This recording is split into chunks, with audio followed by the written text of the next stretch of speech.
But we know the truth, we will speak the truth, and we will defend that truth.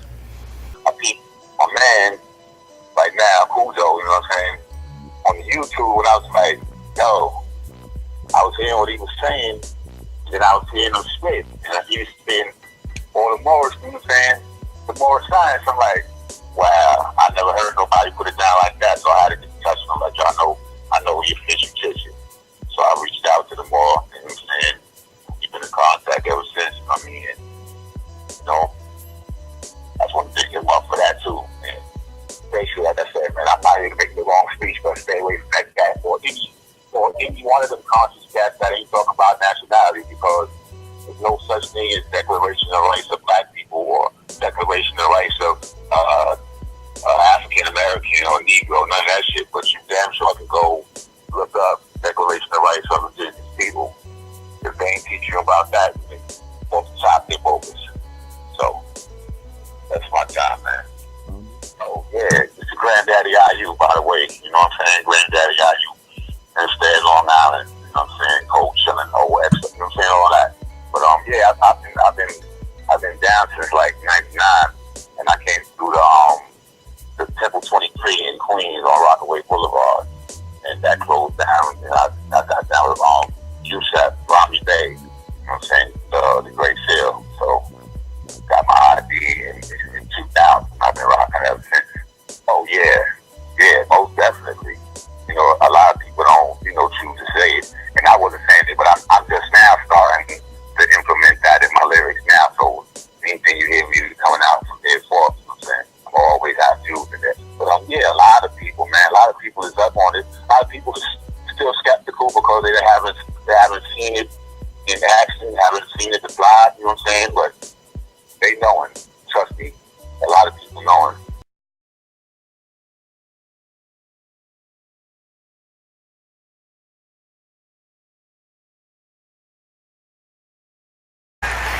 $236 United States Marines.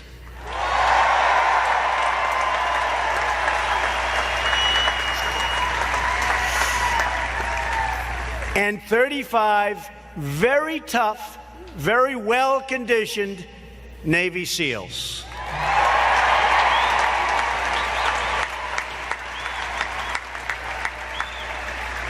Together you are the tip of the spear, the edge of the blade, and the front of the shield, defending and protecting our great country.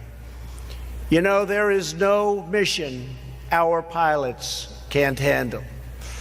There is no hill our Marines can't take. And there is no stronghold the SEALs can't breach.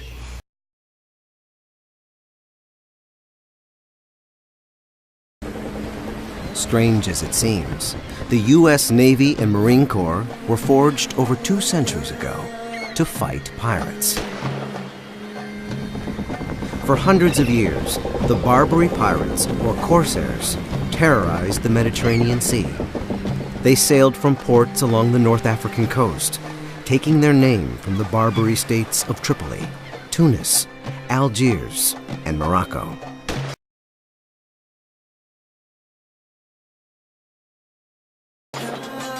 The Muslim pirates sided with the Ottoman Turks against Christian Europe. They preyed on merchant vessels, attacking ships and imprisoning their crews. If no one ransomed captive sailors, the corsairs enslaved them at hard labor. There is no sea the Navy can't brave, and there is no storm the American sailor can't conquer. Because you know that together, there is nothing Americans can't do. Absolutely nothing.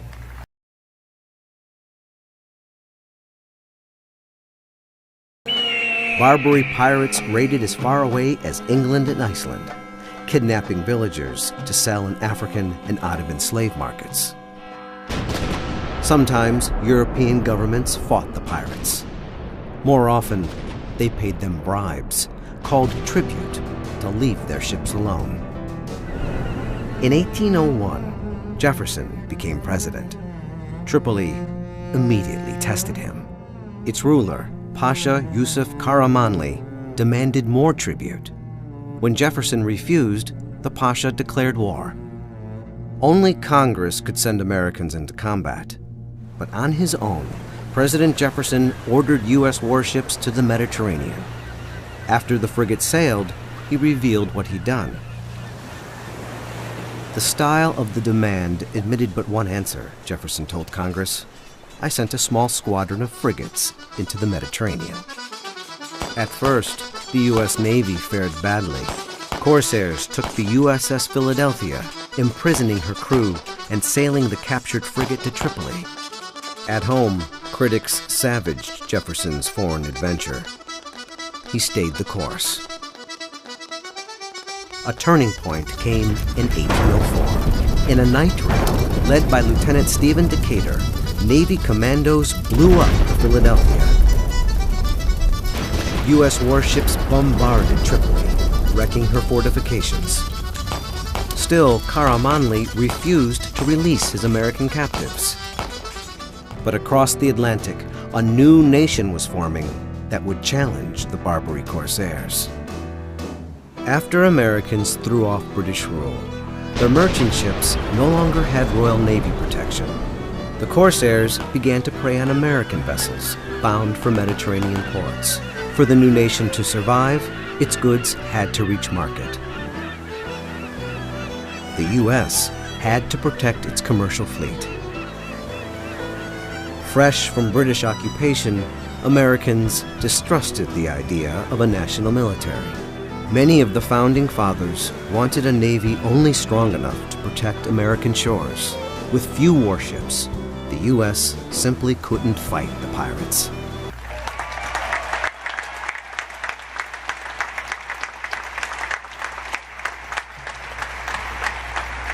In recent years and even decades, too many people have forgotten that truth. They've forgotten that our ancestors trounced an empire, tamed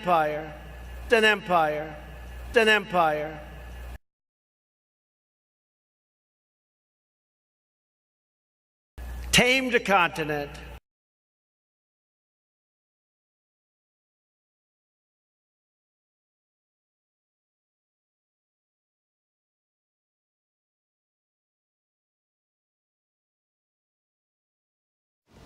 I think we always wondered why did they think it was right or just to do what they did was, to take our lands and to push us off our lands and try to eliminate us as a people. And then we discovered this doctrine of discovery, and it just kind of made things understandable as to where they got their direction from. When Columbus landed, and he went back and he reported, and they said then, the leaders, and the Vatican was the most powerful voice in the world at that time. A papal bull, 1493, 1 year later.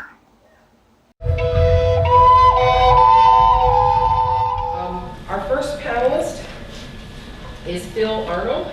He's an associate professor of indigenous religions at Syracuse University. His books include Eating Landscape, Aztec and European Occupation of Tlaxcalan, and Sacred Landscapes and Cultural Politics, Planting a Tree, and Indigenous Religions, an Introduction, which is forthcoming. For 20 years, he's collaborated on a number of issues and events with the Haudenosaunee people through leadership of the Onondaga Nation, which is the central fire of the Haudenosaunee Confederacy. So join me in welcoming Phil Arnold.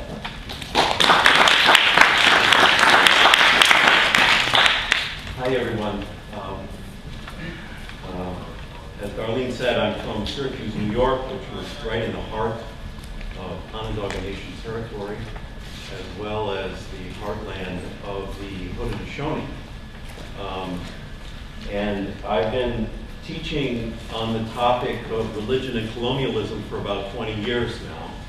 But it wasn't until about 5 years ago that I attended a panel at the United Nations that were organized by Tanya Ganella-Fritzner and also had featured the work of Steve Newcomb and Orrin Lyons, among others, that I was introduced to this idea of the doctrine of the Christian discovery that sort of brought everything together for me in terms of colonialism and religion. It's a unifying issue. It's a very important issue that sort of clarifies the nature of the relationship between indigenous and immigrant people. So I'm very happy to be here today. This is taken from our own Columbus Circle in Syracuse, New York. Outrageous statue right at the beginning, but for me, the doctrine of Christian discovery, just in a nutshell, begins in 1452 with the succession of Catholic popes who gave Christians sanction to seize lands and goods and enslave non-Christian peoples in Africa and then throughout the Americas. It's the origin of the transatlantic slave trade, the global market system, and it initiated the age of discovery, as well as Christendom, that is the kingdom of Christianity. And most importantly, I think, for this gathering, the doctrine of Christian discovery is an impediment to our really appreciating and inculcating indigenous values that are really going to be necessary for our own survival into the future. So if there is something opposite to indigenous values, it would have to be the doctrine of discovery. That's what I want to bring to you today. All right, some of these texts that people have already been mentioning, but I want to put them up on the screen. In 1452, Dunda Versus, Pope Nicholas V authorizes King Alfonso V of Portugal to, quote, invade, capture, vanquish, and subdue all Saracens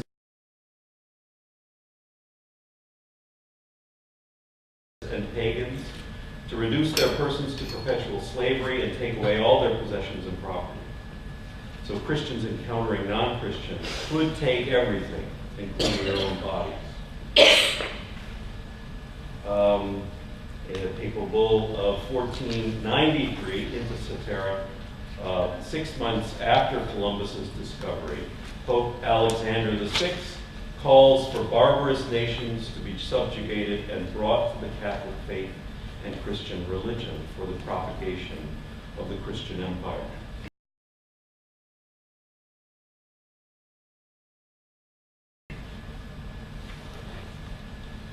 Fast forward into the American period, and If there are no Christian nations in this new land you have discovered, I declare those lands to be empty. Terra nullius, very old Roman law that had been exercised in Africa, India, Europe. Further, if there are people there and they are not Christians, they do not have a right of title to land. They have only the right of occupancy. From our perspective, the same right as a rabbit running on the ground, or a turkey, or a deer, or a buffalo, or an Indian. They do not have a right of title to land. 1823, Supreme Court Justice John Marshall adjudicating the case, Johnson versus McIntosh. 2 white men arguing over Ohio Indian land. He says, you boys have it all wrong. Don't you understand? This was settled long ago. They don't have a right of title to land. And he moved that principle into U.S. federal law, 1823.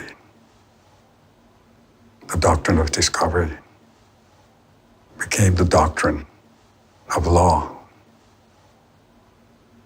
today. Christian doctrine, specific. Wasn't Muslim doctrine, wasn't Jewish doctrine, Christian. And it prevails. It's here, it's a reality, but most people don't understand that, and most people don't know that. We didn't even understand that on 1990, 1991, when I first really said, wow, what's the doctrine of discovery? What is that? A young man by name was Steve Newcomb said, I got something, you guys got to see it. Came out of Peru. Came out of people down there that were really digging. It was a unspoken conspiracy by states going on all those years. Shh, don't tell the Indians. We found out anyway. Eventually, finally. 2007, Oneida versus New York. Court case. First notation by a Supreme Court Justice, Doctrine of Discovery. 2007. It's not alive. I think it's alive and well. 30-year court case for Onondaga Nation, dismissed out of hand. Oh, you guys were too slow, it's too late. Let's make up, new latches, we'll call it. Besides, it's disruptive to our people. That's what the justice said. It's disruptive. No discussion about our people and about justice and about what's right. The American people don't know about this.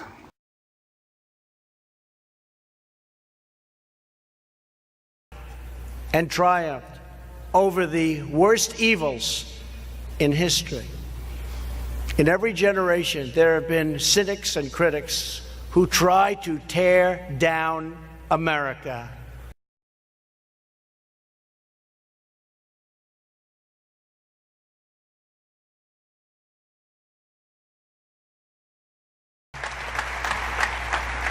In recent years and even decades, too many people have forgotten that truth.